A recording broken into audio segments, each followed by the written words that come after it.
wazu ɓe jogitima aymanahum gondoje maɓɓe junnatan ko heeɗo fa saddu biha palori heeɗo ngo julɓe an sabilillahi ngal diine Allah falahum ene wodani ɓe azabun lebde muhinun koynoje Allah wi lan tugniya jagorani nafde anhum ga maɓɓe amwaluhum jawɗele maɓɓe wala auladuhum wana ɓiɓɓe maɓɓe ɓe min Allahi ga lebte Allah shay'an hay hunde ulaika ɓen ashabun nari woni yimɓe jeyge ɗum kamɓe khaliduna koɓe sasoɓe fiya e jeyge nge siftor yawma yab'asuhumullahu ñande Allah immitini ɓe jami an kamɓe fof fa yahlifuna lahu anani de ɓe gondana Allah wonde koɓe julɓe kama yahlifuna hono no ɓe gondiranno lakum wonande on wa yasibuna ɓe cikka annahum kamɓe ala shay'in eɓe e dow hunde kone nafa bange wondore maɓɓe ala ko gonga innahum kamɓe humul kadibuna woni fenɓe istawada shaytanu hetti alayhim e maɓɓe bi ta'atihim sabu ɗoftade ɓe lahu wonande shaytani fa ansahum ɗum yejjitini ɓe accini ɓe zikrallahi jangtade Allah ulaika ɓen hizbu shaytani woni rewɓe shaytani woni pelle shaytani ala ko gonga inna hizba shaytani pelle shaytani humul khasiruna ɓen woni perduɓe inna alladhina ɓen yuhadduna Allah ɓene lundo Allah wa rasulahu lundo nelaɗo Allah ulaika ɓen hil adallina ɓe jeeya koye foolaɓe kataballahu Allah ñaawi to lawhil mahfuz o wi la aghlibanna ma fool ana min Allah wa rusuli e nelaɓam inna Allah Allah qawiyun ko cembin azizun tedduɗo la tajidu qawman a tawata yimɓe yuminuna billahi ɓene gonɗini Allah wal yawmil akhir e jalawma darga yuwadduna eɓe jinno man o mo ganduɗa haddallaha anani de lundiɗo Allah wa rasulahu e nelaɗum walaw kanu ay so Allah yatima lundiɓe ɓe aba'ahum ko wabiraɓe maɓɓe aw abna'ahum walla ko ɓiɓɓe maɓɓe worɓe aw ihwanahum walla ko musidɓe maɓɓe aw ashiratahum walla ko bandiraɓe maɓɓe ulaika alladhina ɓen ɓe ganduɗa celodirta e kefeero katabal Allah ñaawi Allah ñimni tabitini al imana limanagal fi qulubihim ɓerɗe maɓɓe wa ayyadahum o sembiniriɓe bi ruhin e annoro minhu gimmoriɗo to makko kanko Allah wa yudkhilum Allah nannaɓe jannatin aljannaji tajril anharu cangi ene giɗa min tahtiha less aljannaji khalidina koɓe hodiranaɓe sasde fiya e majji radiyallahu Allah welama anhum ga maɓɓe koɓe ɗofti Allah ko Allah welama ɗum wa radu kamɓene belama anhu ga Allah ko yoɓɓiɓe ko ulaika ɓen hizbullahi woni pelle dewɗe yamirore Allah ala ko gonga inna hizballahi pelle Allah humul muflihuna ɓen goni malaɓe sadakallahu al-azim أعوذ بالله من الشيطان الرجيم بسم الله الرحمن الرحيم الحمد لله رب العالمين والصلاة والسلام على أشرف المرسلين سيدنا محمد وآله وصحبه أجمعين أما بعد قال الله تبارك وتعالى سورة الحشر مدنية 24 آية في قول الجميع حورا مكان بفوق كوري سيمور لكم مدينة الجبي روي عرب بن عباس والحبري رضي الله عنهما أن رسول الله صلى الله عليه وسلم نلاد الله قال وي من قرأ كلا جنغد سورة الحشر ندو سيمور لم يبقى هدوتا شيء هيهون من الجنة إما دي الجنة والنار الجنة والعرش العرش والكرسي الكرسي والسماوات أسمانوج والأرض إليه والهوام إميوج والريح هند والصحاب أدول والطير اندواجه والدواب أدابك والشجر ألأ والجبال أكاج والشمس أنانج والقمر اللور والملائكة ملكاج إلا صونا صلوا بنجول عليه جنول سمورنا واستغفروا له بنجم سنانو جنغو سيمورند جوني نون فإن مات صوماي في يومه ينالوم وجنغي سيمورند أو ليلته ولا جمع وجنغي سيمورند مات وما شهيدا كو شهودين وروى الترمذي ولو حبره أما أقل بن يسار قاودو قال رسول الله صلى الله عليه وسلم نلال الله من قال حين يصبح قال بيد سانغاند ويتتا 3 مرات لا بتت بيا أعوذ بالله السميع العليم من الشيطان الرجيم لا بتت جنغا وقرأ وجنغا 3 آيات جتت من آخر قن وطن سورة الحشر لأسمار وكل الله الله رن به أمك 70,000 ملك أجناج شبان الجيد لملك يصلون ابن جولا عليه أدومك حتى يمسي هاهير وإما تصوم في يومه أن يلو من مات وما يشهيدا كوشهدين ومن قرأها كلا جنغل سمورين حين سانغ يصبح دبيتت فكذلك كهنون بسم الله الرحمن الرحيم بسم الله كو إند الله الرحمن كو إند الله الرحيم كو إند الله الذي سبح لله إن سن الله ما في السماوات بين أسمانوت وما في الأرض أون إلي وهو العزيز الله ونتدل الحكيم كرم هو الذي كان كوني أون منغندو أخرج جلتين الذين بين كفروا يدب من أهل الكتاب إما دئيم الدفت من ديارهم قليج مأب لأول الحشر أروان دي موبر وهوان دون حشرهم كم موبر مأب إلى الشام فعل الشام ما ظننتم أن تكانوا أن جول ببه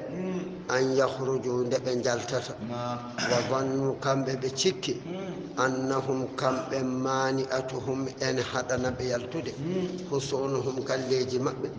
من الله قال لابت الله أدى مأب لابت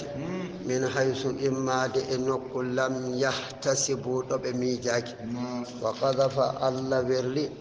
الرؤب كل في قلوب مبرد مأب يخربون ابن جربنا بيوتهم شود مأب أنني ديلي ينقلوا حبنجك ما استحسنوه كب مجن من اتشوجدي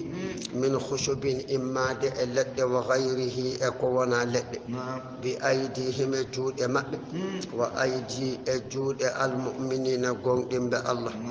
الذي فاعتبروا تسكوله يا أولي الأبصار من جومرا بها إلا الذي ولولا سنوبنا أن كتب الله الله نبي عليهم دوم الجلاء يلتد أقل قدان أمب لعذبهم الله ليبتن في الدنيا أدنى بالقتل والسبي كما فعل بقريظة من اليهود ولهم إن وادني بعذاب اللبت النار جنگ في الآخرة والآخرة ذلك وديت بنه بأنهم سبقا بدي شاقوا الله بلندي ما يمرور الله الذي ورسوله ونلادمون ومن يشاق الله كلام لندي يمرور الله فإن الله كم شديد قتشتد الإقاب لبت له ونندلندي دمو الذي ما قطعتم كلا قتتن أنن جلب من لينة تمروي أو تركتموها ولا نغتشتن تمروي كي قائمة إكدري على أصولها فابر مكة فبإذن الله كي يمرور الله وليخزيها الله هرسنا خوين الفاسقين يلتبت بفتار ومن يهوديا كوب وما أفاء الله خلق الله تين على رسوله دون لا دمكم منهم إما دئما فما أوجفتم فكن جاتشن أن جلب عليه دوم من ركاب من خيل نبوتي ولا ركاب ونام بدتير ولكن الله قل الله يصلد أمور رسله ونلا بمكو على من يشاء بأجل إجياء بمكو الله قدير وكتن على كل شيء إكلهون فلا حق لكم فيه كون على ناون إكو حالكم ويختص إن هرتنا به إدمرا النبي صلى الله عليه وسلم الذي ما أفاء الله كلف الله رتني على رسوله يدون لا دمك من أهل إماد ينبع القرى ديدو ينبع ديدو قرى كالصفراء ووادي القرى أنني دف لله كألا جي يأمر ألا يمر فيه ما يشاء كجلا وللرسول إن لا الله ولذي أجوم رابع القربى بند رابع النبي من بني هاشم وبني المطلب واليتامى إسكاب ببام إماي والمساكين إمسكين وابن السبيل إبيلاود الذي كي لا يكون بطلاتا دي جود دي دولة كوكولين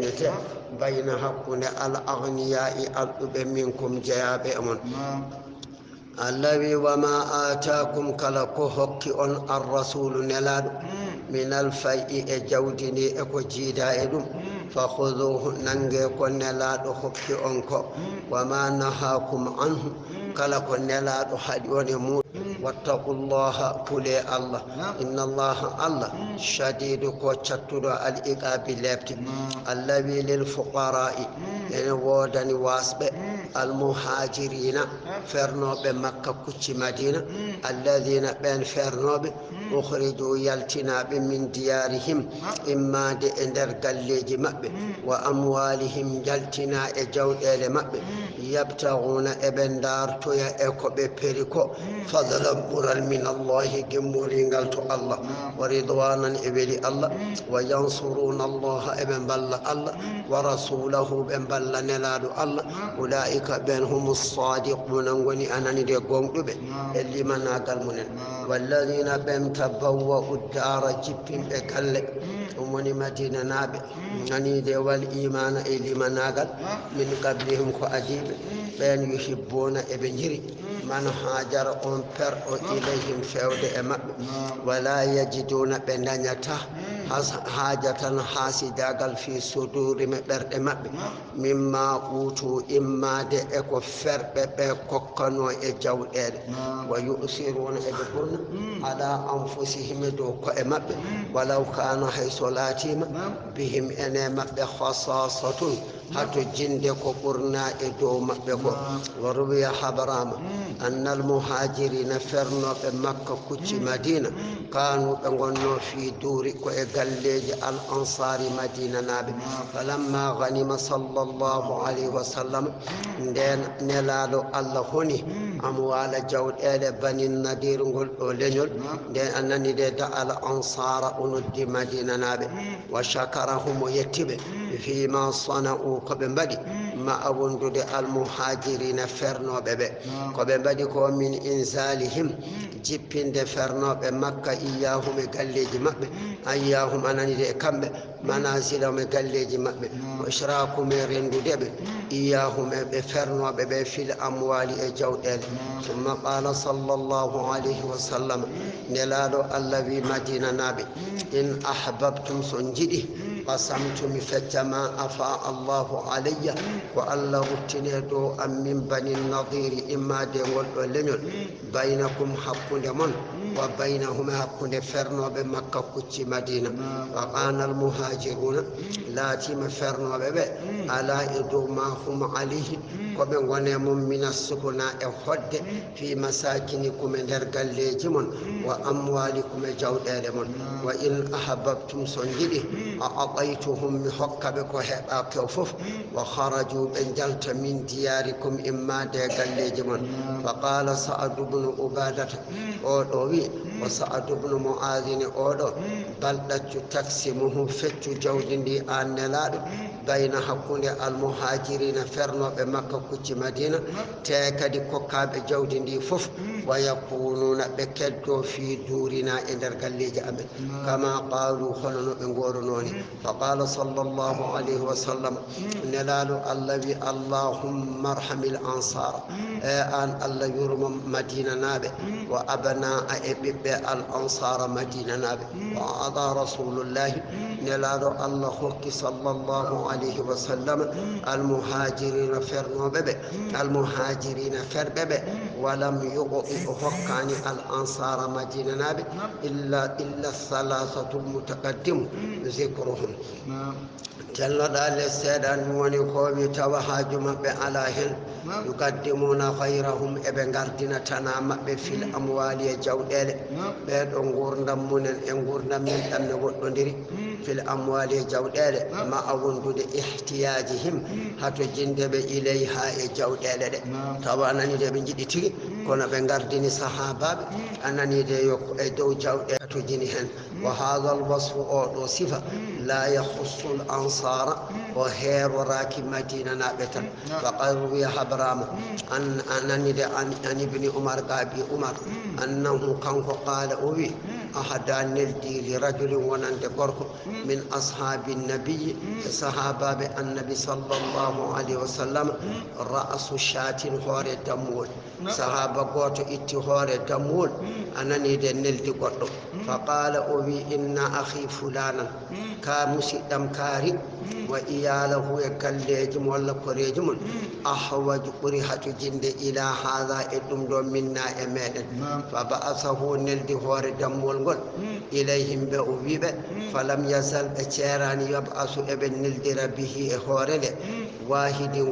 قوتو إلى آخرها سكت حتى تداولوها بنجيل هور دمول قل سبت أبيات قليج جديد ثم عادت يوتن هور روتي إلى الأولى تدي إوريتو أنني دي نتو أدما دو هور دمول أنني دي والله هوندتا بياكو كاري بودي هاتو جندهن نوانا بايلا بياكو برو بودي هاتو جندهن نوانا برو بياكو سيدو بودي هاتو جندهن هوندي دي يلتي ها أريدو أونو دوم دو صحابة بكو نيغورنو رويا حبراما تلو داكدي يادي حبراما أن عمر بن الخطاب رضي الله عنه أخذ عمر بمن 400 دينار تبتي مدنا من كالد فجعلها ودي كان في صرة ندربتين ثم قال للغلام أبي الله ومك اذهب بها نوء إلى أبي عبيدة بن الجراح نوء كان كوكويا أودو عند أودو عبيدة بن الجراح سابو بيا بنات الجنة نجلا نغوري ومجيا مبه ثم مكسن أنني تنيبا عنده عبيدة في البيت تكلم كوتو حتى تنظر هاندارا ما يصنع قوة بها إكانيو حكم جوا قوة فذهب بها الغلام أقول له وأمرني كانيو إليه فود أبا عبيدة وقال له أميم يقول لك نبيما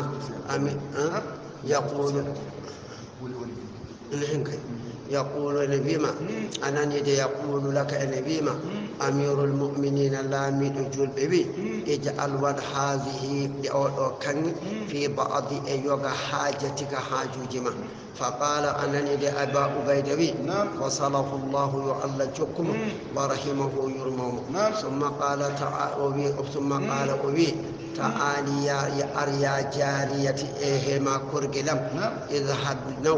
اذهبي نو بهذه السبعة من كالليج جديد إلى فلان كوكو يا كاري وبهذه الخمسة جوي إلى فلان كوكو يا كاري حتى فقدها هو هكي كان حالاب كانكو أبو عبيدة بن الجراح وهكي حالاب يدوم ونيكوبي فرجع الغلام قل له عمر ورتي إلى عمر فيود سيدنا عمر فأخبره وحبر عمر ووجده أنني لأتيم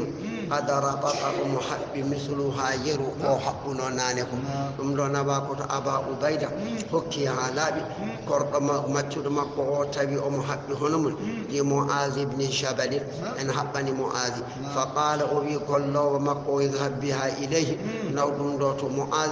وامكسني في البيت قال مكو ساعة فددمنا حتى تنظرها دار ما يصنع قوة كنيو فذهب بها إليه قال له والنبي كنيو معاذ وقال له قال له وبي معاذ يقول لك ما أمير المؤمنين اجعل بعد هذه الأمر في بعض أيوك حاجتك حاجوجما فقال أنني دي معاذ بي رحمه الله يو الله يرم لامي أنني دي يو الله جقبال إمكو وقال معاذ بي يا جارية إهما كرقلا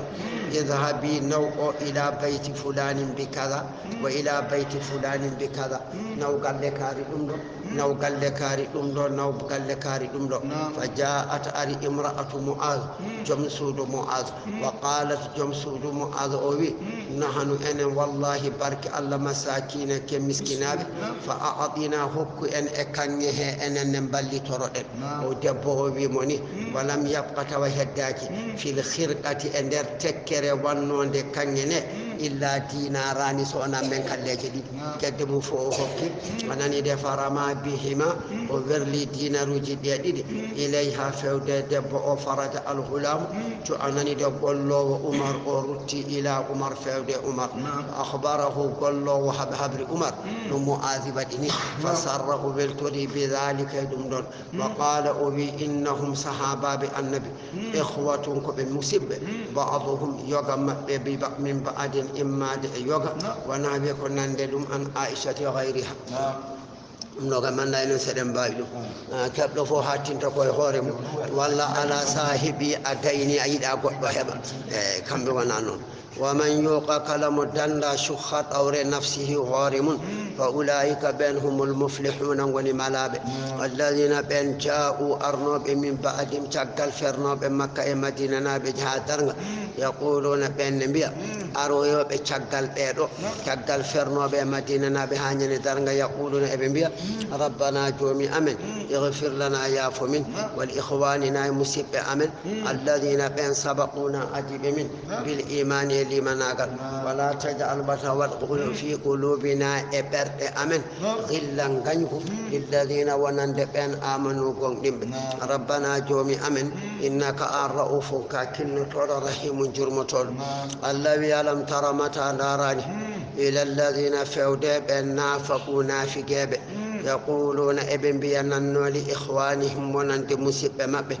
الذين بين مسيب كفروا يدب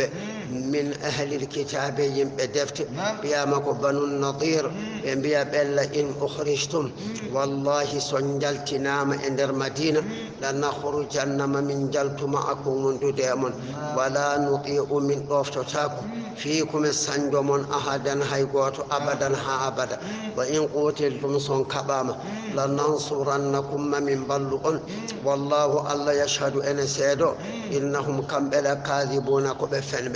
الذي لئن أخرجوا سبنجلتنا لا يخرجون النافق ببنجلتتا معهم من ديما ولئن قتلوا سبنقودا بكبام لا ينصرونهم نافق ببنبلتاب ولئن نصروهم سنافق ببلتم أنني تنقودي والدب لا يولون ما بندونتين الأدبار شغل ثم رفت لا ينصرون يهوديا كواب ببنبلتاب لأنتم أن أشد برسطود رهبة كل في صدور مبرد نافقاب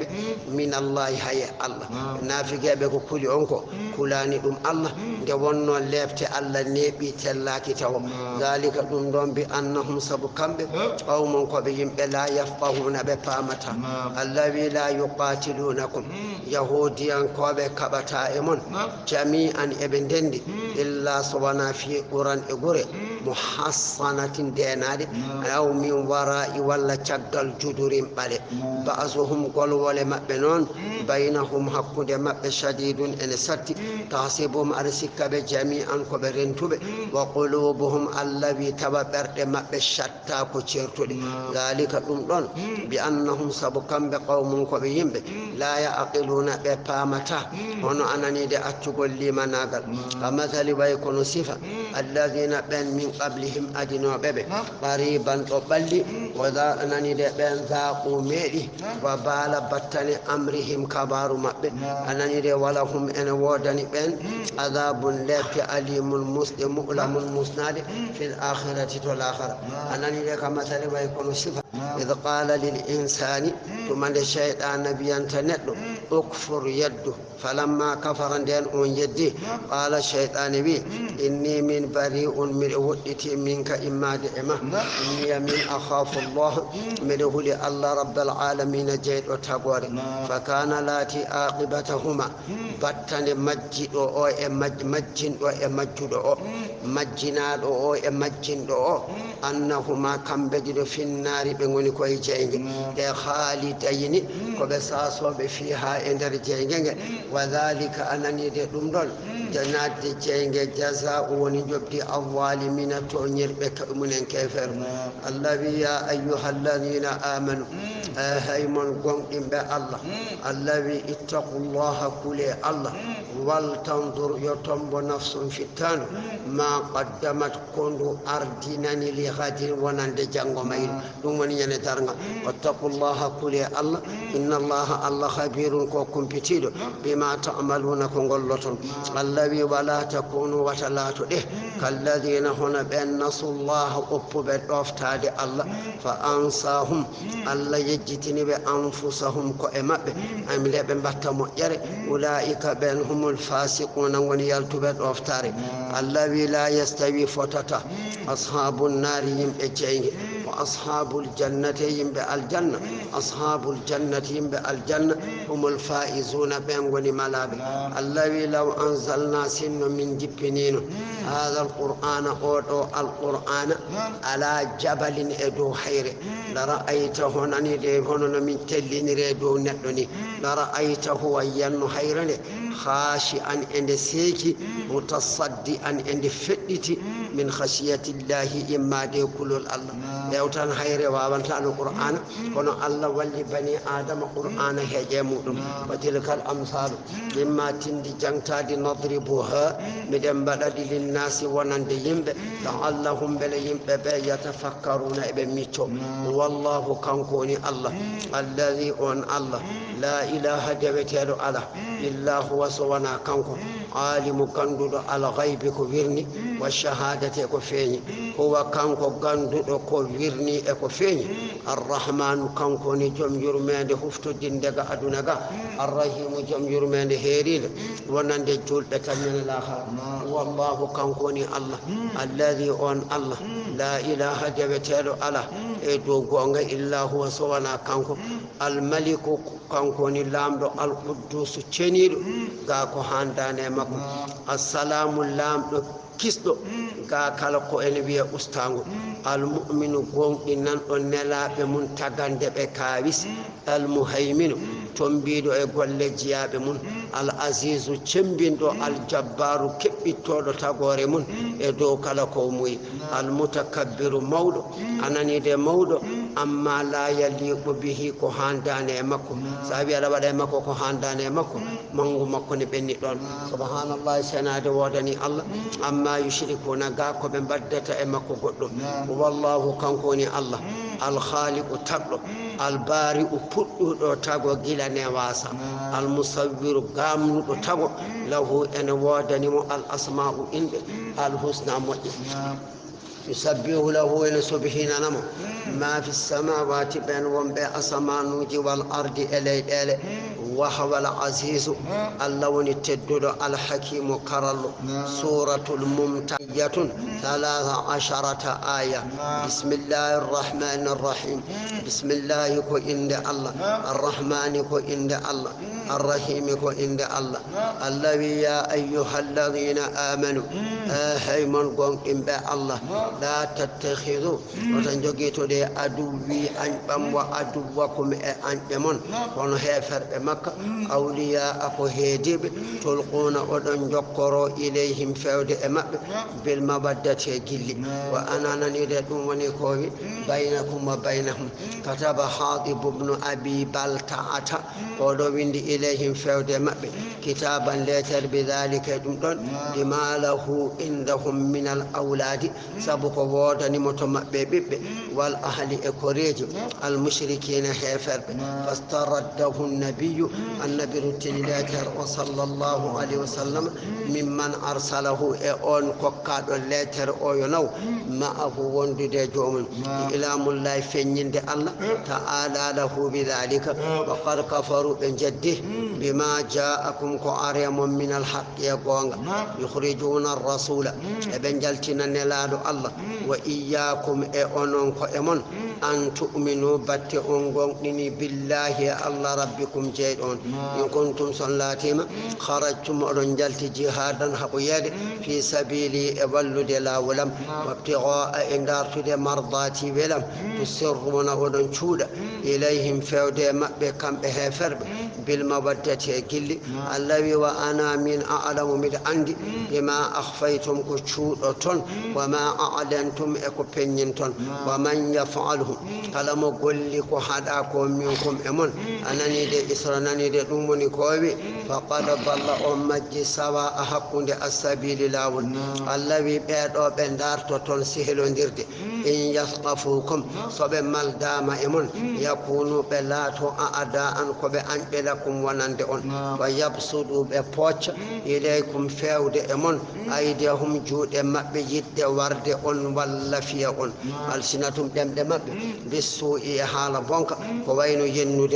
وودوا بنجدي لو تكفرون هانين جدين بنجديرني الذي لن تنفعكم نفتا أرحامكم أن أميجمون ولا أولادكم ونببمون من يوم القيامة يندل يفصل سرد بينكم حق دمون والله الله بما تعملون كنغلة بصير أمية الذي قد كانت لكم لا تنيمون إسوة يمت نرقل حسنة مؤيد في إبراهيم يا النبي إبراهيم جولنا هاني يمتن النبي إبراهيم قولا وفعلا كم يمتنا ما يقول لمك يمتنا ما يحالات والذين معه وندبمك إذ قالوا تمن بيان لقومهم يجيب بمك أنني ده إنا من براء من دندني بمنكم قامون ومما تعبدون يكون دوت من دون الله قال كفرنا من جدي بكم أمن وبدا فيني بيننا حق أمن وبينكم حق من العداوة غنغو والبغضاء وينغنمتما أبدا أبدا حتى تؤمنوا بالله هانغون إن الله وحده كان قتل إلا سوانا قول كونغول إبراهيم النبي إبراهيم لأبيه ونبي بأمكو لأستغفرن لك ما إمسنا بابا وما أملك لك مجيان تام من الله قال لك الله والله براج الله من شيء أهيوني أنا ندعوني كوي ربنا جومي أمن توكلنا من كل ما عليك إمه وأنا ابن إمه والمصير رتردك إليك فيوتي كتما بنبي ربنا جومي أمن لا تجعلنا وتودمن فتنة من جربوا للذين ونند بين كفروا يدوا لا تظهرهم وتقرنوا وتواونوا علينا إدو أمن فيظنوا بشك أنهم كم بإيسي بمبادامدو على الحق كوي قوانغ بنغني فيفتتنوا أنني دي بمجا أي أنني دي نذهب أنني دي دموني كوبي بأقولهم بنا أنني دي دموني كوبي واغفر لنا يا فمن ربنا جومي أمن يا فمن جومي أمن إنك أنت العزيز آمن التدر الحكيم كرل لقد كان لكم لا تنيمون ونن لنول نلاد الله فيهم أمب إسوة يمتنر الحسنة مجل لمن كان أن لا تير يرجو الله أن هلي الله واليوم الآخر أن يلوم درنا ومن يتولى كلا كيتو إحسيلون دير بهفر فإن الله الله والغني كنكون قالوا جنتني وقاتا ورمك الحميد جتتر أسأل الله يا ما الله أن يجعل دوات بينكم حق دمون وبين حق الذين بين عاديتم بنغنتم منهم إما بكم بحفل بمكة جوم وتطرف تادي الله مودة كل بأن يهديهم الله فونبي للإيمان لمن أقل فيصيروا لكم بمبتنا أولياء بسهلاب كنس أنني دكون هديب والله الله قدير كوكتن والله الله غفور لهم وجافا توربك بني رهيب بهم جرم تورب الذي لا ينهاكم الله الذي حد أنتعون عن الذين قابين لم يقاتلوكم بكباني أمم من الكفار هفر في الدين كبار أو الدين ولم يخرجوكم بنجلتناني من دياركم إما دقلجمون أن تبروهم نمتن تنبين وتقسطوا أنني دي نون أنني دي نغنون إليهم فود أمب إن الله الله يحب أن يري المقسطين نون إنما ينهاكم الله أي الله هدي أنكي وتنشهلون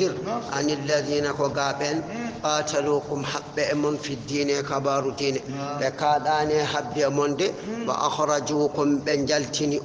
من دياركم إما دي قلجمون بكاداني دون دي وظاهروا بنبلون دي على إدو إخراجكم يلتن دي أن تولوهم دي تشهلون دي تون إبن ومن يتولهم كلام هيتون دي أمب فأولئك هيتون دي أمب هم الظالمون ونيتون بقائمون الذي يا أيها الذين آمنوا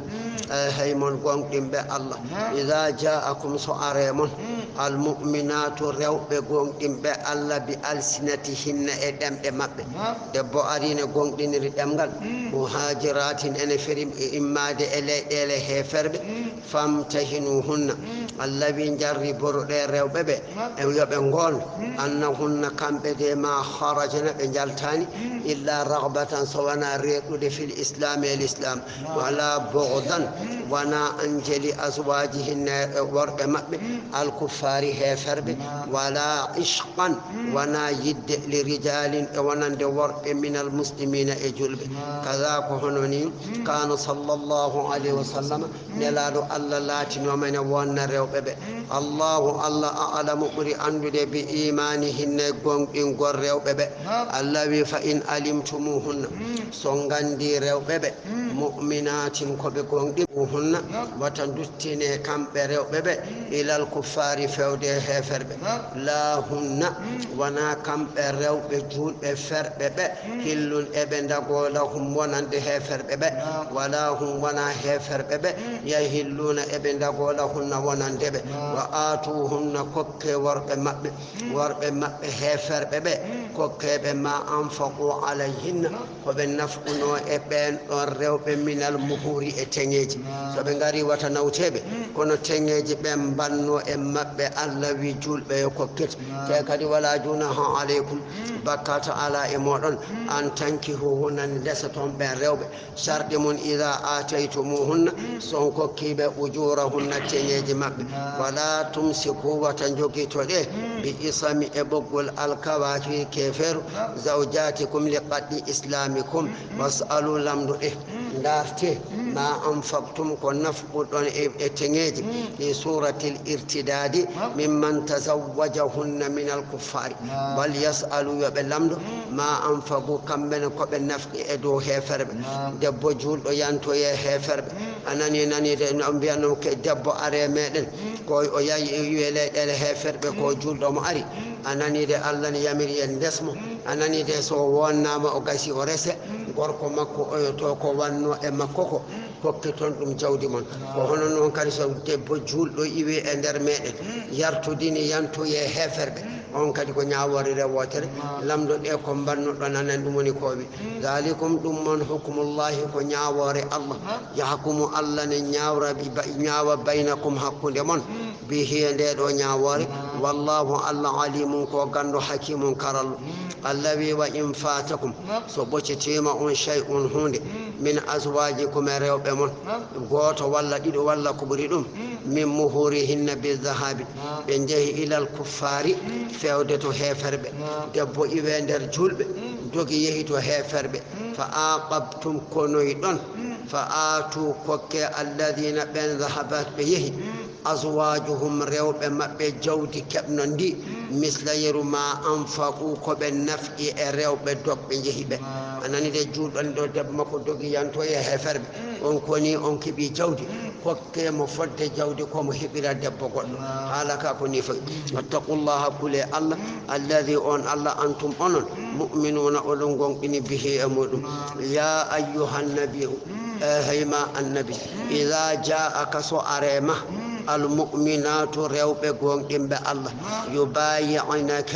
ابن بايقونديرا اما على ادو الله يشركنا بندن دينتا بالله الله شيئا هيهونde anani de be بايقونديرا اما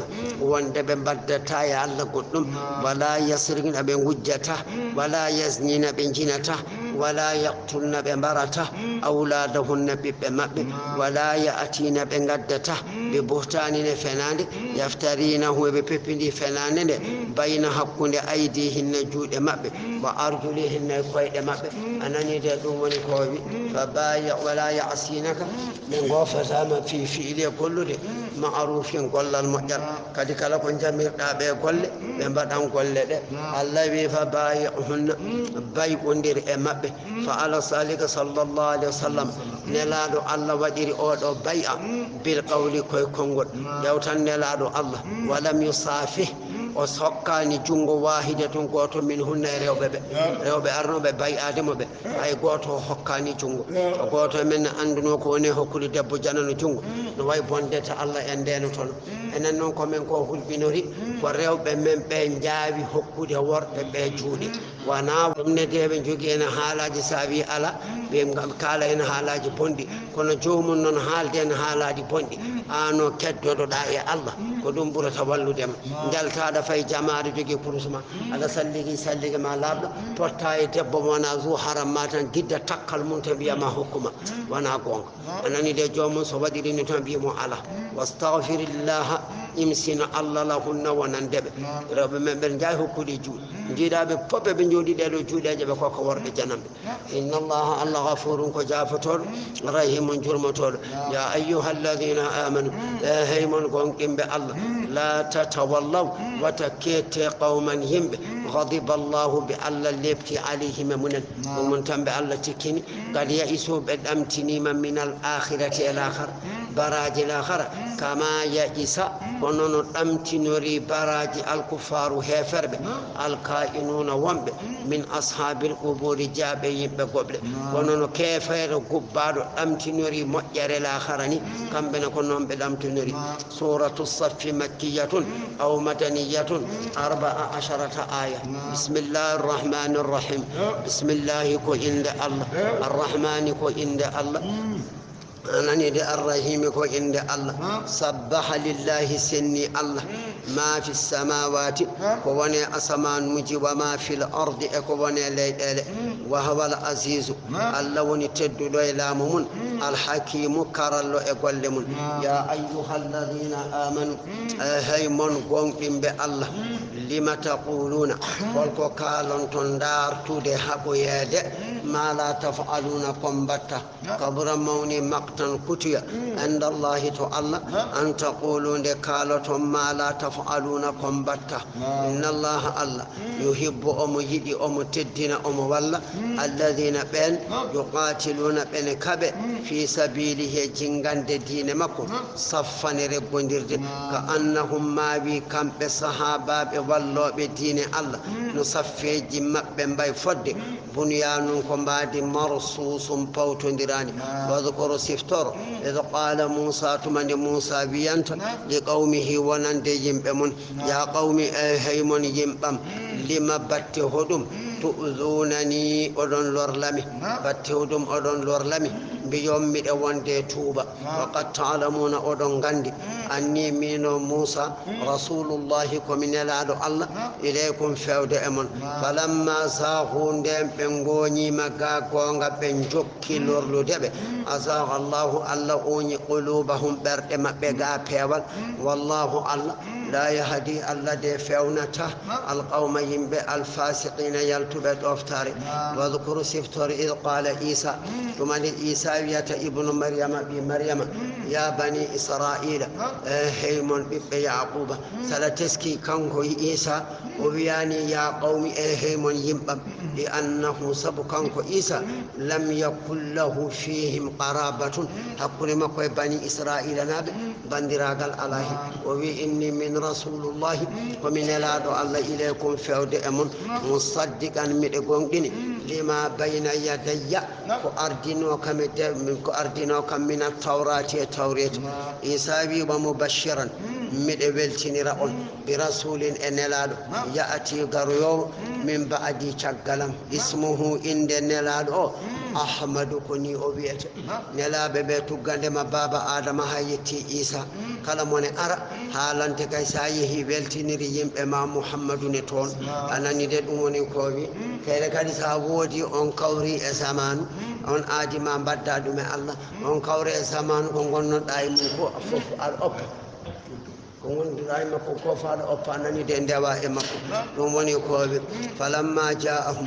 nden ahmadu addani be bil bayyinati ka ayaje labtude ko addi ko sirun ko bilew mo benum peñgo allah wi wa man hay goto ala adlamu en buri tonje mimman immorade on iftara pepindido al kadhiba fenande ala allah allah wa huwa kanko yudamu nadda ila al islam fawde al islam wallahu alla la yahdi alla fawnata al qawma yimbe al zalimin to nyirbe ko munen keferu allah wi yuriduna e be jidi ليطفئوا ندبني فيرتا نور الله شريعة الله النروج الله بأفواههم يكونوا دماء من بين الله كبلاد كو وغانك كو جيمو والله الله نمتمون كو بينينو نوره النور مكو ولو كره الكافرون حيث هيفر بنغني ذلك دمدون والذي كان كوني اون الله ارسل رسوله نلا دمكو بالهدى ابيوال والدين الدين الحق غونغ ليظهره او تون الدين النبي على الدين ادو دين كله كان فف ولو كره المشركون حيث هيفر بنغني ذلك دمدون يا ايها الذين امنوا هيمن قوم الله الذي هل أدلكم يتمتندنا على تجارة جولان كاغل غنغن تنجيكم إن دند من عذاب إما دلبت علي من مسلم إلى من مسند أنني دون ونكوي فكأنهم فأنني كوكوبة فقالوا كم بفو بن نعم أنا كم بفو بن نعم فقال الله بن لالو الله ويبه تؤمنون بالله ندوم دون دين الله ورسوله نلادو مكو وتجاهدون كبدون في سبيل الله جنغان دين الله كبردون بأموالكم جودالمون وأنفسكم بتالمون ذلكم حبرد جودي فتال دين الله نلادو خير لكم برمجان on in kuntum sallati ma ta'lamun odon gandi yaghfir lankum anani de yaghfir lakum ya fana on zunubakum bakatuji mon wa yudkhilukum allana on jannatil aljannaji tajri al anharu changli ne ngiwa min tahtiha eles aljannaji wa masakin e kodande tayyibatan labde belde fi jannati e aljannaji addin nyibal anani de dum woni ko أن ذلك دون الفوز ونمل العظيم منه ويؤتكم الله حقا نعمة نعمة أخرى قد تحبونها نعمة من جدا نصر بلل من الله جمورين قالت الله وفتح أدتار قريب الدين الذي وبشر بالتن المؤمنين قوم بالله بالنصر بلل والفتح أدتانير يا أيها الذين آمنوا هيمن قوم بالله كونوا لا تولي أنصارا كن والله لله ونند دين الله قال كما قاله النبيرنا عيسى بن مريم عيسى بمريم للحواريين ونند لا قرانه بمكة من أنصاريه hol ballowo kam ilallahi fewde e diine Allah hol ballowo kam min jaha min balloya diine Allah qala al hawariyuna laɓɓe makko ɓe mbi nahnu minen ansarullahi komin walloɓe diine Allah e ɗum woni ko wi aɗa andi ɓe nelaɗo Allah ɓe mbiyete ko sahaba ɓe isa ɓe ɓe moussa ɓe wiyete ko nuqaba ɓe isa ɓe wiyete ko hawariyina ɓe ni ɓe cemdirte so wiyama sahaba tan ko hawruɓe nelaɗo Allah zaman so wiyama nuqaba u tan ko wondunoɓe annabi moussa so wiyama hawariyina ko wonduɓe annabi isa kala kaw anani de fa amanat gonɗini ta'ifatun dental min bani israila e goɗɗo leñol wa kafarat yeddi ta'ifatun dental gongal allah wi fa ayyadna min ten amanu gonɗinɓe anani de ala aduwihim e dow anɓe maɓɓe ɗum woni dental keferal ngal fa asbahu ɓe battinde zahirina eɓe pooli e dow ɓen suratul jumu'ah madaniyatun 11 aya bismillahi rrahmani rrahim bismillah ko inde Allah arrahmani ko inde Allah arrahimi ko inde Allah yusabbihu ene senna ma fi samawati ko wone asamanuji wa ma fil ardi ko wone leyɗele lillahi wonande Allah Allah mo ganduɗa almaliki ko lamɗo alquddusi ceniɗo al asisi tedduɗo alhakimu karallo e laamu mun e golle mun walladi kanko woni on nelaɗo Allah ba'asa nelɗo fil ummiyina e human binneɓe arabeɓe rasulan nelaɗo te kadi nelaɗo o minhum koye maɓɓe o jeeya muhammad sallllahu alayhi wa sallam yatulu omo janga alayhim e dow maɓɓe ayatihi ayeje makko ananide ɗum woni ko wi wa yuzakkihim omo laɓɓina ɓe immade keferu wa yuallimuhum omo andina ɓe alkitaba deftere qur'ana wal hikmata e ñawoje sharia gonɗe e qur'ana wa in kanu ɓe laatinoma min qablu ko adi arde nelaɗo Allah walla qur'ana fi dalalin eɓe e majjere mubinin feñje wa akharina woɓɓe minhum e maɓɓe lamma yalhaqu a ƴellitaki bihim e maɓɓe fi sabiqati wal fadli wa huwa al azizu Allah woni tedduɗo alhakimu karallo ananire fi mulkihi wa sun'ihi wa hum tabi'una wal iqtisaru alayhim ɗum woni ko kafi fi bayani fadli sahabati al mabuthi fihi min nabi e jokku yaha zalika ɗum ɗon fadlullahi ko ɓural Allah yu'tihi Allah ene hokka ɓural ngal man yashau mo jola wallahu Allah zul fadli kanko ni joom ɓural al azimi mangal mathalu sifa alladhina ɓen hummilu tawrata nananide rondiɓe tawreta deftaɓe yo golli tawreta summa rifti lam yahmiluha ɓe dondaki tawreta yani ɓe gollirani tawreta sabu ɓe cuuɗi sifa annabi ɓe cali gonɗinde Allah wi ka mathali way kono sifa alhimari babba yahmilu babba ne ronde asfaran defte holko rondugol babba defte nafata babba ko noon ɗum way ananide ɗum woni ko wi bisa boni mathalu sifa alqawmi yimɓe alladhina ɓen kazzabu fennuɓe bi ayatillahi ayaji Allah wallahu Allah la yahdi Allah fewnata alqawma yimɓe alzalimina toñirɓe ko e munen keferu Allah wi qul muhammad wi ya ayyuha alladhina hadu hey mon yahudiyankoɓe in za'amtum songaƴima on mbi'i annakum onon awliya'u kon heediɓe lillahi wonande Allah e kon waliyaɓe Allah kon heediɓe ɗoftade Allah min duni nasi ga yimɓe e si oɗon gandi onone Allah oɗon beldi fatamannaw ngoɗeɗe almawta mayde in kuntum son latima sadiqina oɗon gonɗi aɗa andi ka aɗa welodiri e Allah ɗiɗo tampereji bonɗi yimɓe gondi dartu mayde poftoyɗa Allah wi wala yatamannawnahu ɓe ngoɗetake mayde nde abadan abada Allah wi nelaɗo Allah hatta ɓe yidde mayde bima qaddamat koko ardini aydihim juuɗe maɓɓe ɓe gandi koɓe gollata wallahu Allah alimun ko ganda بالظالمين تونير بكو امن كافر قل محمد ان الموت مايد الذين مايد تفرون عند اودون دوغا منه غامو كلا دو جيدا غوتو امن كون دوغا مايد اناني دي دو جيدا ندو فوب konen doga mayde allah wi fa innahu mayde nde mulaqikum kone hawrore e moɗon ala fo no mbatta summa rifti turadduna duttide noon ila alimil ghaybe fewde gandu e ko feeñi fa yunabbi'ukum allah feññinana on bima kuntum ko laatino ɗon ta'maluna oɗon golla te kadi fa yujasikum o yoɓa on bihi e golle ɗe allah wi ya ayyuha alladina amanu allah ila nudiya so ewnama lissalati wonande julde min yawmil jumu'ati e ñalawma aljuma fas'aw jehe ila fewde dhicrillahi jangtade allah ɗum woni juuloyde allah wi wadaru goppe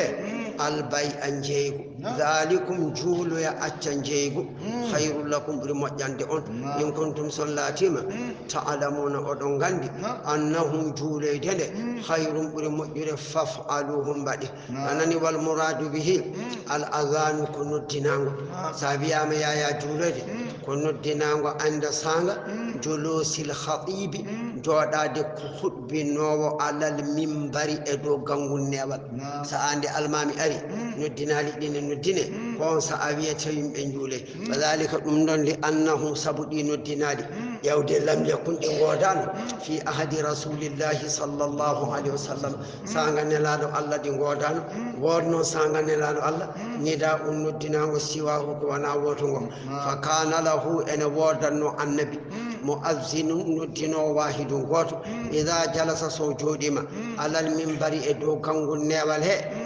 أذن ندين وندين على باب المسجد دم المسيدة فإذا نزل سوجي بما أقام الصلاة جل درن ثم كان أبو بكر يقول وعمر كن يقول وعلي سيدنا علي بالكوفة كوفة على ذلك أنك يكوني حتى كان عثمان سيدنا عثمان لمتي وكثر الناس يمكيم وتباعدت المنازل قال لي زاد سيدنا عثمان بيدي آذانا ندنانغو آخر وانغو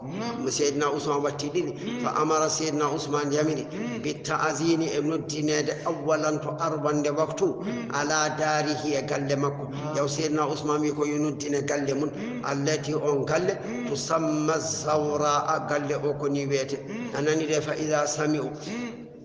sobenani aqbalu be kuccita anani de be kuccita anani de sobenani anani de hatta ila aqbalu ila sami sobenani aqbalu be kuccita hatta ila jalasa kadi so jodima alal minbari e do gangol newal azana al muazzinu noddino wa noddina saniyan dimmol yawt kadi nde wadi dum de walam yukhalifu لنداكم أحدنا هيقواتو في ذلك الوقت أنساء لقوله صلى الله عليه وسلم نلار اللبين إن عليكم موقني أم بسنة السنة وسنة السنة الخلفاء المتيب الراشدين فوق من بعد شغل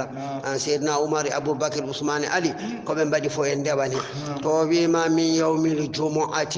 وهي قراءة العامة نيون جنجين كوبتو تندو أنني ده للصلاة من يوم الجمعة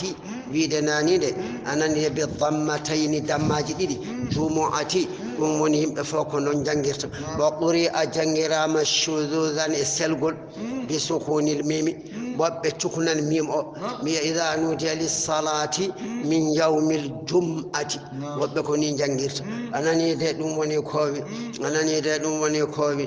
أنني ده وقيل أنني ده وفتحها ولا ميم أو فتح وبنبي إذا نودي للصلاة من يوم الجمعة وبكون بيت سميت بذلك إن رمضان الجمعة اجتماع الناس صبرين دلهم فيها إن لهم هي للصلاة جلد وكارب بلاتنهم تسميه ابن جني أنني الجمعة العروبة وعلم عنده أن أفضل الليالي جماج فوبري فوردة الله ليلة جمع المولد منلالو الله فيني أدونا إن بيت جمع مولود أنني ده أمبري فوردة أنني ده دومني كوبي ثم ليلة القدر ريبين جمع ليلة القدر jamma balɗen hanki o summa rifti laylatul isra'i jamma annabi royra nene no gasi jeeɗiɗi rajab on jamma rewa hen anani de ɗum woni ko wi fa arafatu jamma arafa rewa hen ɗum woni ñande jeenayi ñande jamma sappo taske anani de fal jumu'atu jamma aljuma rewa hen fa nisfu sha'ban ñande sappo e joyi yaawa jofata on jamma rewa hen fal id jammaji julde ndewa hen wa afdalul ayyami ñalawmaji fof ɓuri forde yawmu arafata ko ñalawma arafa summa rifti yawmu nisfu sha'ban ñalawma sappo e joyi yaawa summa aljumu'a aljuma rewa hen kono juma noon wal leylu jamma aljuma o afdalu ɓuri forde min al nahari e ñalawma o e jamma o ɓuri forde ani woni ko fa ida qudiya so timminama as-salatu julde fantashiru caktoɗe fil ardi e dow leydi wabtagu dartuye min fadlillahi ɓural allah wadkuru llaha jangtoɗe allah zicran jangtogol kasiran kewgol laallakum beele onon tuflihuna oɗon male kana sallllahu alayhi wa sallam nelaɗo allah laatinoma anani de yahɗubo omo waɗa hulɓa yawmul jumaati ñande aljuma faqaddamat ari irun sete wa duriba fiyali qudumi ha argol seto alqablu anani de buubaji alal adati e banggue ala fa haraja laha nnasu yimɓe jaɓani sete o anani yimɓe jalti misida ka haraja laha nnasu min al masjidi yimɓe jaɓani sete o gacci misida hayru sunnayi achara rajulan sowona worɓe sappo ɗiɗo keddodi e nelaɗo allah e ɗum woni koɓe ande fa nasala aya jippi wa ida ra'aw soɓe jii tijaratan julankagal aw lahawan walla belaɗe in faddu ɓe taƴo ilayha fewde e belaɗe ɗe walla julankagal ngal wa tarakuka ɓe gappuma qa'iman ala dari anani de khutba ma ala dari wol muhammad wiɓe ma inda allahi ko woni to allah e baraji khayrum ɓuri moƴƴande lilladina wonande ɓen amanu gonɗimɓe min allahwi immade belaɗi wa min tijarete julankagal wallahu allah khayru kanko ɓuri moƴƴude arrasiqina reeɗoɓe e ɗum woni kowi suratul munafiquna madaniyatun 11 aya bismillahi rrahmani rrahim wa sababu nuzuli hadihi السورة أدنى جبقول له سموري أنه صلى الله عليه وسلم بسم الله الرحمن الرحيم بسم الله كو عند الله الرحمن كو عند الله الرحيم كو عند الله الذي إذا جاءك سؤال ما محمد المنافقون نافقين قالوا انبياء ادم مبكو على ابر مبه نشهد من انتدو انك انت لرسول الله كان لا الله نافقين بيني هاي مو وندي بما انو كان مودو تبانا دum woni faandare mo anani de dum woni kobe accani kay kaldude ma fotan juufa cikka woni hunde wonda ko funtude hoore ma temedere neddo ne mantuma tawa kanum sebi ma tan warete hala ka ko ni way anani de wallahu allah ya'lamu allah ne andi innaka anu muhammad la rasuluhu kana la dama dum ka hayso be kalani wallahu allah yashhadu mu andi innal munafiqina nafiqa bala kadhibuna ko felde fima admaruhu ko be cuudi anani de ko lundi ka hala mabbe ko be mofti e berde mabbe ganduda demde de wana ton woni ittakhadhu be jogiti doje mabbe junnatan ko heedo e dom jawdele mabbe ƴiƴameje mabbe fasaddu biha be palori anani de gondoje de an sabilillahi ga jingande dine allah innahum kambe nafiqebe sa aboni ma kanu ko be latino ya'maluna e be golla zalika bonde golle mabbe de bi annahum sabu kambe amanu be gongdiniri bil lisani koy demgal summa kafaru be jeddiri bil qalbi e bernde fadubi atakka ala qulubi me do berde mabbe fahum kambe la yafqahuna be pamata al iman al imanaga alladhina la do allah wa idha ra'aytahum sayiba anu nelado allah to ujibka yodma to ujibuka yodma ajsamu balli mabbe anani de sabu balli dine moƴƴi wa in yaqulu sobe kali tasma aketto dali qawli me kongudi mabbe li fasahatihi sabu labbe kongudi di nafika ko ni way hala mun heewi ko wonde hala belka so haali tanana tan he anani de ka annahum ma wi kambe balli dino mbay mawnude emem be mbasiri famde diine o walla moƴƴere khushubun ko be tunte musannadatun parade e bale non be tifori yasibuna be cikka kulla sayhatin kala ha cango alayhim do mabbe bima fi qulubi min ar-ru'bi sabu ko ne kulo mabbe berne mabbe kulol kala ne be nani ha cango be kula be cikka ma to ko ayibaji mabbe ngone yaltineje allawina lalu allah humul adu be ngoni ande ko biyatuma min rasul fahdharhum riyantobe fa innahum kambe de yafshuna ebbe chakta sirraka sirruma lil kuffari wonande heferbe qatalahumullah allah halkibe anna yufakuna kala do be pirlitori holno be pirlitori galima nagal caggal dido hujjaji wa idha qila lahum sabban bi anama ta'ala ngari eben gantini yastaghfir lakum imsinanu rasulullahi naladu allah law be ngonya ruusahum ko e mabbe wa ra'aytahum jiyabe yasudduna ebe palli an dhalika ga imsinali naladu di wa hum tawkambe mustakbiruna ebe bawnikini sawa'un foti alayhim mabbe astaghfarta lahum a imsinani mabbe am walla lam tastaghfir lahum ayya imsinana kibe andu kam naladu allah dan yaghfir allah allah kam jogorani ya faade lahum wonandebe amsinima yo a imsinaki yo allah ya fota ko be inna allah allah la yahdi allah fewnata alqawm yimbe alfasiqina yaltube doftari hum alladhina bangoni ben yaquluna ibn biyanno bandirabe mabbe madina nabe la tunfiqu wa tanafqih ala ido man inda rasulillahi wambeto nelado allah hono ferbe makka kucci madina hatta yanfaddu habe cera e nelado allah wa khazainu samawati magazinaji asamanuji wal ardi ele lillahi ko allah ji walakinnal munafiqina kono de nafiqebe allah wi la yafqahuna pamata yaquluna ibn biya la irja'na so min dutima ila min al ghazwi min ghazwati bani al mustalaq so min giwende do walde ila al madinati fewde madina la yukhrijanna ma yaltin al a'azzu teddube anawbe panditi bihi teddube be anfusam ko e mabbe minha imade to madina to be jaltina ton al azalla hoybe anaw bihi be panditi hoybe be al mu'minina ko gongdimbe allah wal izzatu teddungal e polgu lillahi ko allah jey wali rasulihi naladum walil mu'minina gongdimbe allah allawi walakinnal munafiqina kono nafiqe be de la ya'lamuna ganda zalika dum don allawi ya ayyuhalladhina amanu hay mon gongdimbe allah la tulhikum bata soklin on amwalukum jawdele mon bana bibbe mon an zikrillahi ga jankade allah ga juldele de joy wa man yaf'al dhalika kala de mo besgo mon e jawdi mon hadi dum rewde allah allah wi fa ulaika benhumul khasiruna woni perdube e dum woni kobe anani de dum woni kobe qaw hada qawlu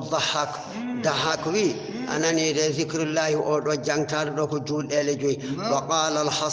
hasan bi an jami'il fara'id ko dendangal farillaji do allah farli wata jabbes nguma e jawdi ma hadma yaade hen wa qila biyama anil hajji ko ga hajju wobbe bi ala ko hajju allah fanditi wa zakati asakat wa qila biyama an qira'atil qur'ani ko ga jangude qur'an wa qila biyama an sa'iri ga dendangal al azkari jangtale allah kala do allah ne rewe wa huwa al atammu dum buri timmude dum woni kobe wa anfiqu nafqe jakke mimma razaqnakum mimma de ko min janno on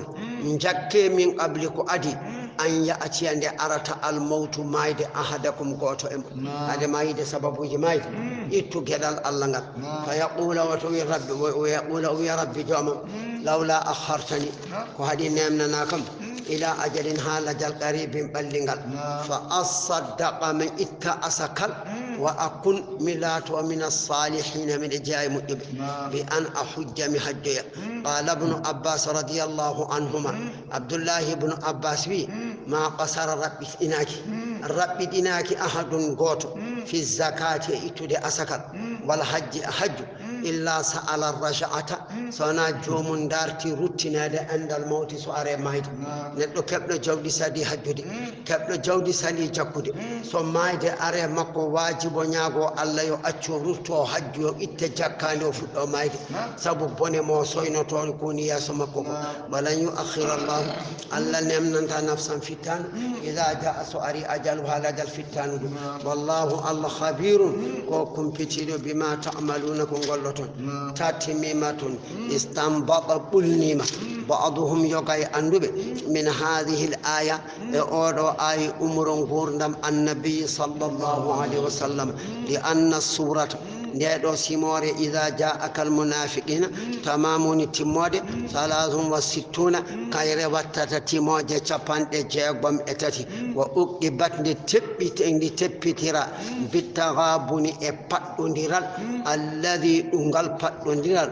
هو ظهورك فنج الغبن بادونديرال بوفاته صلى الله عليه وسلم يودن لادو الله يأدونا أنني دي سيموري واتدوب أنني تيموري تابان دي جيغم أنني دي تيموري تاتي دوبي النبي صلى الله عليه وسلم سورة التغابن مكية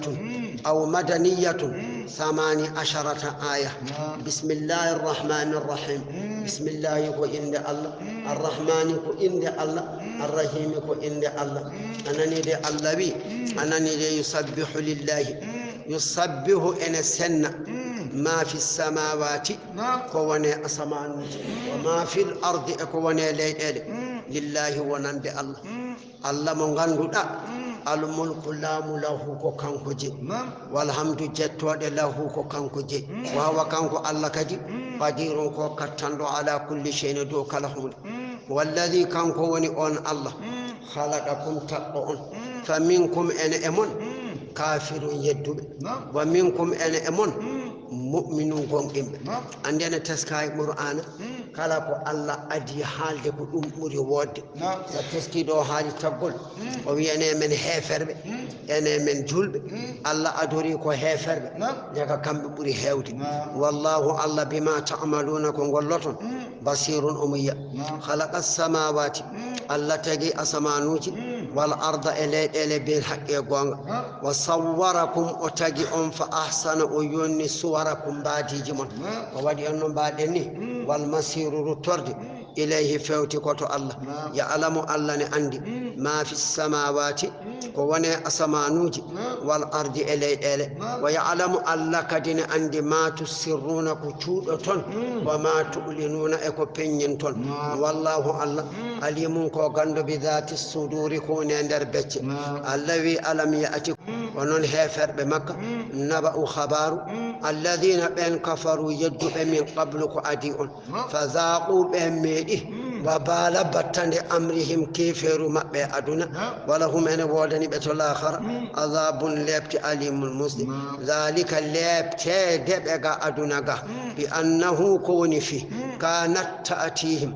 laatinoma ne addana ɓe rusuluhum nelaɓe maɓɓe bil bayyinati hujjaji peñƴi kone holla limanagal fa qalu ɓe mbiya abasharum mate ko neɗɗo manani le ɓandi yanke yahduna na woni ko fewnata min fa kafaru ɓe jeddi wa tawallaw ɓe ndumti limanagal wastaghna Allahu Allah yondini ga limanagal maɓɓe wallahu Allah ghaniyun ko gal jondiniɗo ga tagore makko hamidun jettotoɗo e mar maɓɓe za'ama aqima alladhina ben kafaru yadduɓe ɓe mbi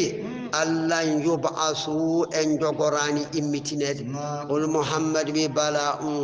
wa rabbi mi wondiri jomam la tub'ahunna ma on gimmitine humma rifti la tunabba'unna ma on peññinane kabre ɗon bima amiltum ko golluɗon wa dhalika imminde on holla on ko golluɗon yasirun enene wi alallahi Allah wi fa aminu billahi ndumode gonɗinde Allah wa rasulihi nelaɗo makko Muhammad sallallahu alaihi wasallam wan nuri e annor on qur'ana alladhi on qur'ana anzalnamo min jippini wallahu Allah bima ta'maluna ko golloton khabirun humpiti Allah wi siftor yawma yajma'ukum nene Allah rendinta on li yawmi wonande nyalawma aljam'i renturu zalika on nyalawma يوم التغابن كن يلوم فتندرال دي يغبن المؤمن جول أن فتى الكافر كافر بأخذ ينويد منازلهم قال جماب وأهليهم كوري جماب في الجنة لو آمنوا سن بنجابين الله الذي ومن يؤمن بالله كلام قون إني الله ويعمل قل صالحا قل مجد نكفر من شورى من ممت عنه قامك سيئاته بند مكو تكادي وندخله منا نم جنات الجنات تجري الأنهار تانغلي إنجيلا تاتي عيلس الجنات خالدين كبه الدرانا بساس فيها الجنات أبدا على رحاج ذلك ما ينات الجنة الفوز ونمل العظيم منغو الذي والذين بين كفروا يدبوا وكذبوا بفن بآياتنا القرآن أمن آيات أمن أولئك بين أصحاب النار ونيم بجنگ خالدين كبساس فيها إن الجنگ وبئس بوني المسير مجانجم وني جهنم ما أصابك لكهب ما أصاب هبتا مصيبة إلا سوانا بإذن الله يمرور الله ومن يؤمن بالله كلام قوم إني الله سانغ دي مصيبة أري مكو يهدي الله فيونا قلبه برن مكو للصبر منج عليها مصيبة والله الله عليم وقند بكل شيء كله الذي وأطيعوا الله نفتو دي الله وأطيعوا الرسول نفتو دي نلادو الله فإن توليتم سندونتي ما نفتا دي الله نلادو فإنما على رسولنا أي قوات دي نلادو أمن البلاغ كو يتنقل المبين بينقل الله لا إله دبتيرو على إلا هو سوانا كانكو وفليتوكل يهول المؤمنون قوم على الله الذي يا أيها الذين آمنوا هيمن قوم بالله إن من أزواجكم أنا أيوغا إيرو بمون وأولادكم بمون أدوان كو أنبلكم ونندعون فهذروهم دين تديرو بمون دين تطيعوهم de doftodo dambe fit takhallufi e lundade anil khairi gamo yerekal jihadi ko waynu habuyede wal hijrati e ferde fa inna sababa nuzulil aya al idaa'atu ko doftade fi dhalika e dum don anani de dum woni kobe anani de wa in ta'afu sonno flima anani de on gacci anani de anhum ga mabbe anani de wa tasfahu on newni وتغفروا أن جافيما فإن الله غفور كجافة ورحيم جرمتور الذي إنما أموالكم أي جودة لمن وأولادكم بمن فتنة كفتنة لكم ونندعون شاغلة فتنة تكلنو عن أمور الآخرة قاعدة الآخر تمجر النتون جغوري حلقة لجانغو حلقة تموك جودي مكو بسمو مكو والله الله أجر جبدي عظيم الموت عنده أنتو مكتو فلا تفوتوه وتنجب إن جبدي الله فاترون باشتغالكم السكلير دعون بالأموال والأولاد فاتقوا الله كل الله ما استطعتم نكتنيرون anani de dum woni kowi anani de kule Allah non bawru don eno kattanir don wasma'una ne ko jamirte don wa adi'u doftode ko jamirte don wa anfiqu nafde jawdele mon doftade Allah khairan umuni jam li anfusikum ko emon allawi wa man yuqa kalamu danda shuhha dawre nafsihi kharimun fa ulaika benhumul muflihuna wal malab allawi in tuqridu Allah sanyam سنيم لي الله أرضا نماد حسنا مؤجر بأن تتصدقوا تقولون جود لمن أن طيب قابل دي قلب برن يكو كتاتو برنماني بدي يضائفه الله صعدم لكم ونندعون ويغفر لكم الله يعفو أنكو جولا يافادئون والله الله شكور وجافتول حليم منيوم عالم الغيب قنم بالنيل والشهادة يقفين العزيز تدد إلى ممن الحكيم كرل إقلم سورة الطلاق مدنية 13 آية بسم الله وسبب نزولها addani jippogol simore nde anna rasulallahi nelaɗo Allah sallallahu alaihi wasallam tallaqa hafsata oye seerina yumma hafsa radiyallahu anha fa atata ahlaha yumma hafsa hooti korto koreji mun fa anzalallahu ta'ala Allah jippini alayhi dow makko Allah wimo ya ayyuhan nabiyyu idha tallaqtumun nisaa fatalliquhunna li iddatihinna wa qila lahu nelaɗo Allah wiyana راجئها رتن حفصة نوتم سودمك فإنها أودو حفصة صوامة كو كيودو خوران دي الله قوامة كو دراني دو أناني دي قوامة كو دراني دو أناني دي ريو دي الله وهي أودو حفصة من أزواجكم جاي ريو بما في الجنة تو الجنة نوتم درقل وورد حالما تزوجوا دسه ولا تطلقوا وتشيره الله يعني رسدي أي سافامي حالك وتزوجوا دسه njaka ko yon des ha hewa halaka ko do firtata bada dido bada tato bada nayo sa fami ko non halaka ardi fa inna talaqa anani de cergal yahtazzu minhu al-arsh nya jewtan cergal ene anani de ene dillina al-arsh anani de abghadul halali inda Allah al-talaqu nelado allabi tikkere taginde to Allah jew ko cergal sa wadi ne mettam kanko Allah yida kono kadi kanko dagni dum so cergal arano tan dañam warondir ngala fono watta nani do dum woni ko be warada halama nani de la tudalliqu nisa illa min ribatin fa inna Allah azza wa la yuhibbu alla yida azawaqina worbe jodibe tanne meeda rewbe ne ciara alandi worbe mun ne ngodi no yeyi fo resan ciarno Allah yida on wala zawaqat wana rewbe meedetebe tan ciere rewbe kadne aduna he ko non woni jikkuji mun anani de dum woni ko wi warada halama ma halafa wondirani bi talaqe cergal wala stahlafa wondinta bihi e cergal illa munafiqun so wana nafiq wiade ko yen desde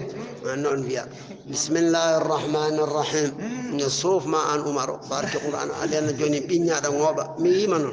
بسم الله الرحمن الرحيم بسم الله كو إند الله الرحمن كو إند الله الرحيم كو إند الله الذي يا أيها النبي هي ما النبي المراد كم يا نون وأمته لنيول مكودي صنع دام تنكو لنيول غلبيا إذا طلقتم سنجدي سرد النساء الرب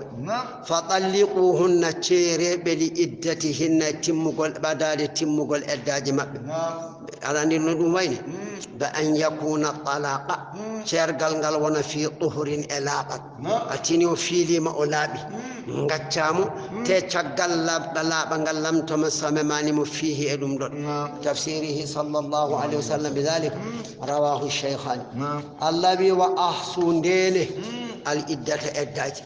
edda ko haqqi Allah marene fattaqullaha kuli Allah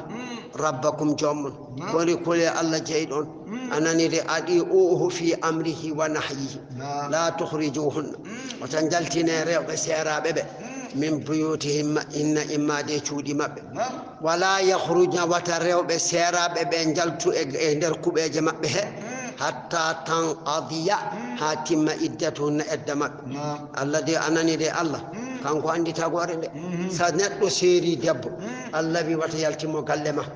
اتومو يسودو مكو كان كو دبو اني وتا او يالتو سودو ندو ها إدم مكو جوف سنا تشرل من enen de cergal arata fo tawdo ko galleji dine dara barondir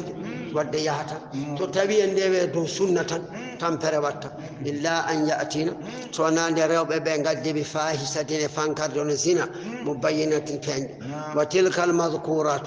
ko jangta do ko hududullahi wa khairi Allah allazi wa man yata'adda kalamu yawti hududallahi khairi Allah aw faqad zalamat dawmun toni nafsuhu horem tonyani hay goto tonja ko horema la tadri anda la Allah ya ma Allah yuhdithu umjolna ba'da dhalika chaggal cergal ngal amran fi ruttinde debbo o so tawi ko gotal walla didi seri mo gotal wa seri mo didi an accumo e galle ma anani de yama iblisa iba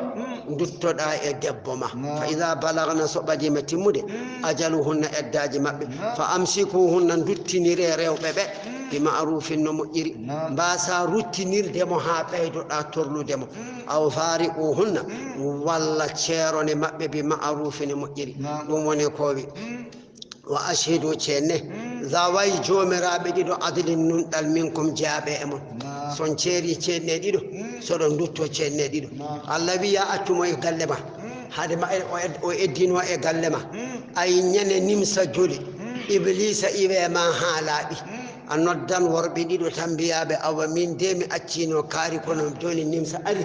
o cettode mide natto e natta suuduma manani de dum do Allah wadiri dum ko foftere meden sa ndari joni so jomun seri nimsi gijirabe tabo babirabe tabo mamirabe tabo ene tiidi to ene tiidi ga ko sunna rewa matan en pofta waqi mo nyemne ashhadatu sedan paga lillahi wonande Allah zalikum dummon yo azu ene wajore bihi dum do man kana on latido yu'minu billahi wal yawmil akhir nyaloma darga wa man yattaqillaha allazi kalamuhu li Allah yaj'al lahu Allah wadana mo makhrajan yaltirde min kurabi imma de chadele ad-dunya aduna wal akhirati al akhirah wa yarzuquhu ke Allah yada kuldo mo min haythu imma de enku la yahtasibu do anda wa man yatawakkal ala Allah kalamuhu li Allah fa huwa Allah hasbuhu wa nikajawum inna Allah alla balighun ko jettino amrihim mo yande makko qad ja'ala Allah alla wadani li kulli shay'in kalahunde qadaran dottode ya jende e paadede فودي الله وجهن جتوري نزلت هذه الآية ودو آية جبي ونو من يتق الله في أوف بن مالك الأشجعي أسر المشركون هفر بنده ابن بدوله ونندم هفر بنده بيكو يسمى بدوه سالما فأتى أوف أري إلى رسول الله صلى الله عليه وسلم وارنا الله يشتكي مولتي إليه إن الله الفاقة تشديد مكو هفر بالنبي بيكو أنني ده دومني كوبي وقال أبينا لادو إن العدو غنيو أنبي أسر دوي ابن بيام وجزأت إنجما الأم يمن سكده هادو فما تأمرني هل كن جميل تاكا فقال رسول الله نلادو الله صلى الله عليه وسلم اتق الله هل الله واصبر منه وآمرك من يمرما وإياها يمن سكأ أن تكسروا كبنه من قول إكم ولا حول ولا قوة إلا بالله العلي العظيم نلال الله يمري به يبن جاب برجع لا حول ولا قوة إلا بالله العلي العظيم فقالت أنني يمن سكأ بي نعمة تاري ما أمرنا به كنلال الله يمري أنكم فجعل بناتان يقولان إبكال لا حول ولا قوة فغفل العدو غنو أو برسندي أن ابنه قابدو فساق أسوغي غنمهم دمر مأبي وهي دمر مأبي 4000 شاة كوجنا جنيتمون نبن بدي لا حول ولا قوة أجبدانو سوكو برسندي سوكو يادي أجنا جنيتمون واستاق أسوغي من ابن مجل ما ب50 بئيرا تفان جيد دنجلابا كما في رواية وجاء بها ود جودني إلى المدينة فيود مدينة المنورة فقال أبوه بامسوك أوياني للنبي صلى الله عليه وسلم أيهل لي أن دغنوكم أن آكل نعاما مما أتى به ابني كبيام أو أدكواني فقال النبي من أم أي جودني لا بشر نعمه بديها أنا نجودوني كوي والله بريو يا إسنا تمتني من المهيد في ليل من نسائكم إما دئروا بمو إن ارتبتم سبتشكتي ما أداج مبك فإدتهن أدم 3 أشهر كل بتاتي والله أون قدم غندو لم يحضن واتاني في لاد دبو مفيلو تاكو سابو مانغو اشوغلنجل فداكي في لاد أداج مبك كل بتاتي أنني 3 أشهر والمسألتان مسألة جديدة في غير كوكوجيدا المتوفى عنهن أزواجهن ونات ورد من المايد أما هن ستود كوب ورد من الماي فإدتهن أدم هنا أرجتو تلت دوتو 4 أشهر و10 كل بنا بعد سب فيلو بتلو تنتلو فيلاديو مسوا فيلو نموني أدم وأولاة الأحمال جومرا بديدي دبو ديدي أن أجلهن الأجل أنني دي صبي سيرا